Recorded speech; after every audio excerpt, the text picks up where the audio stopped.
Hi po, itong video na to, ang message ko po yung tuklo sa left arm ng armhole. Kasi yung right, ito right, tapos na, di ba? Ginawa, meron pang isang technique. Kung ayaw na yung tabas o pattern sa left, gamitin nyo yung pattern ng right. Pinaliktad ko lang yan, kaya wala siyang mga guhit-guhit. Nasa loob yung guhit-guhit ko.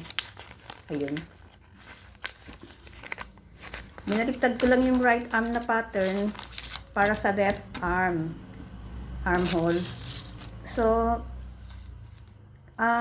i-layout nyo yung damit na sa correct side ng tela.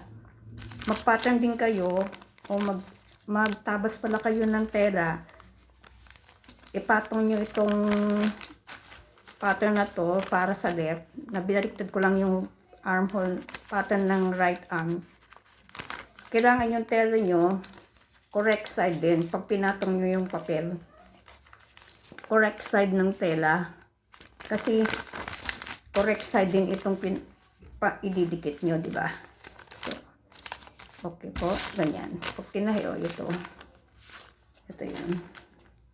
Kailangan ganong technique lang yun pag individual. Pwede rin gusto nyo para sigurado kayo ano nyo, pattern paper ninyo, ganon, pareho sa right.